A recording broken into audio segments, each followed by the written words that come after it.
साथियों, स्वागत है आपका, अभिनंदन आप ही के YouTube चैनल पर। दोस्तों, वीडियो को ज़्यादातर शेयर कर दीजिए। बहुत ही ज़बरदस्त वीडियो लाया हूं और आप लोगों की डिमांड पर लेकर आया हूं। आप लोगों के काफ़ी सारे सवाल थे, सर कब ये उपनल का मामला चलेगा, आउटसोर्स का क्या चल रहा है, संविदा का क्या चल रहा है। तो सबसे पहले तो मैं बता दूं दोस्तों, टेलीग्राम से जुड़ जाएं। डेली न्यूज़पेपर, डेली आपको वीडियो लिंक आपको देखने को मिलेगा।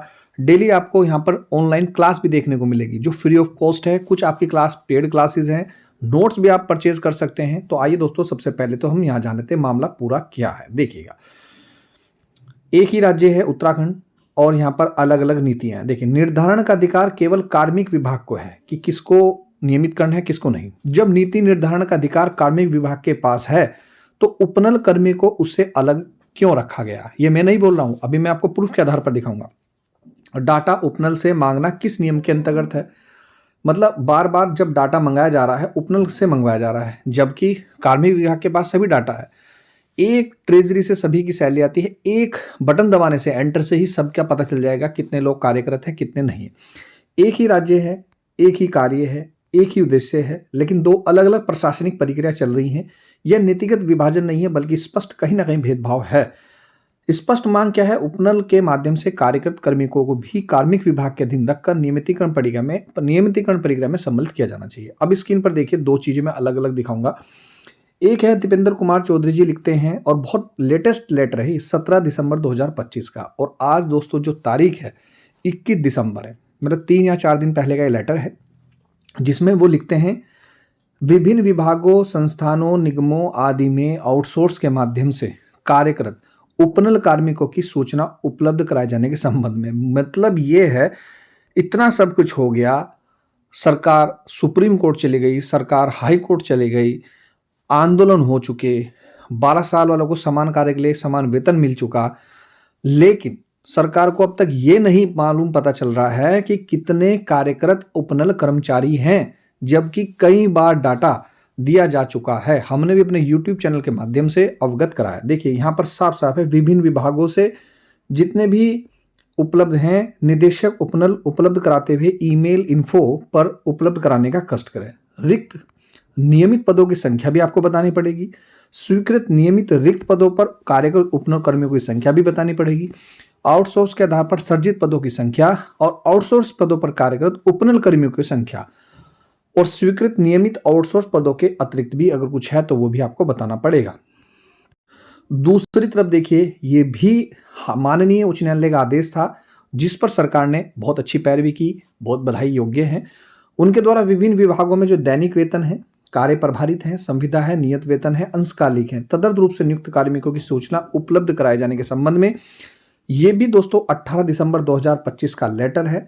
लेकिन ये जो सूचना उपलब्ध कराई जा रही है, उसमें कार्मिकों को नियमितीकरण किया जा रहा है। मतलब प्रत्येक 10 साल, बहुत से बच्चे, मेरे को फोन भी आता था, जो हमेशा मेरी वीडियो देखते हैं, वो कमेंट करके जरूर बताइएगा। बहुत से लोगों ने मुझे फोन किया, सर संविदा कर्मी कभी नियमित नहीं हो सकते। अब आपके सामने है ये सरकारी लेटर है, जिसमें 10 साल वाले संविदा कर्मचारियों को, जिनको 4 दिसंबर 2008 से 10 साल पूरे हो चुके हैं, उनको नियमित किया जा चुका है। इसका सीधा सीधा असर कहीं ना कहीं दोस्तों, जिसके लिए मैंने वीडियो बनाई है, सरकारी भर्तियों पर पड़ेगा, आने वाली आगामी भर्तियों पर पड़ेगा। तो ऐसा नहीं है सरकार ने ये किया, लेकिन एक तरफ आप इनको नियमितीकरण का कार्य कर रहे हैं, वहीं हाई कोर्ट के आदेश तो उपनल कर्मचारियों के लिए भी था नियमितीकरण का, समान कार्य समान वेतन का, लेकिन वहां पर ये देखने को नहीं मिला। सवाल दोस्तों वही है, एक ही राज्य है, एक ही उद्देश्य है, एक ही कार्य है, माननीय उच्च न्यायालय के आदेश दोनों के लिए एक ही था, उपनल कर्मचारियों के लिए भी वही था और संविदा कर्मचारियों के लिए भी वही था। तो संविदा कर्मचारियों के लिए मान लिया जाता है और उपनल कर्मचारियों के लिए नहीं, और आउटसोर्स कर्मचारियों के लिए नहीं। तो ये सब दोस्तों कब तक चलेगा? क्या ये सही है? इधर दोस्तों उपनल कर्मचारी मांग कर रहे हैं कि आपने 12 साल वालों को समान कार्य के लिए समान वेतन दे दिया, लेकिन उसका जीओ तो जारी करे सरकार। किस तरीके से दिया जा रहा है? समान कार्य समान वेतन का शासनादेश जारी हो। उपनल कर्मचारियों को हड़ताल खत्म करने के लिए लिखित आश्वासन के बाद भी समान कार्य के लिए समान वेतन का शासनादेश जारी नहीं होने पर कांग्रेस नेता सूर्यकांत धस्माना भी नाराजगी जताई है। तो मैं कोई यहाँ पर राजनीतिक वाली बात नहीं कर रहा हूँ, मैं तो सिर्फ इतना कह रहा हूँ कि दोस्तों, राज्य एक है, कार्य एक है, समान काम समान वेतन का आदेश जारी करो। और यहाँ पर दो अलग अलग यहाँ पर रणनीति चल रही है। वहीं दोस्तों आउटसोर्स कर्मचारियों के नियमितीकरण का भी कहीं ना कहीं सवाल उठता है। मध्य प्रदेश में देख लीजिए, आउटसोर्स कर्मचारियों के नियमितीकरण की प्रक्रिया बड़ी तेजी से आगे बढ़ रही है। वहीं सैलरी इतनी कम है दोस्तों, इतनी कम सैलरी में कैसा गुजारा होगा? तो ये सब सवाल तो बनते हैं। ये सारे सवाल आपको खुद बताने होंगे कमेंट करके कि क्या सही है, क्या गलत है, क्या हम जो बोल रहे हैं वो सही है या नहीं, सरकार नियमितीकरण करती है या नहीं, या करेगी या नहीं, क्या इसका सीधा असर पड़ेगा? तो ये सब चीज़ें दोस्तों आगामी आपको वीडियो में मैं आपको सब चीज़ें विस्तार के साथ बताने वाला हूँ। लेकिन अभी 3 चीज़ हुई हैं। पहली, 12 साल वालों को समान कार्य के लिए समान वेतन मिला है। दूसरा, संविदा और तदनुयुक्ति वालों को 10 साल सेवा करने वालों को यहाँ पर नियमितीकरण की प्रक्रिया चल रही है।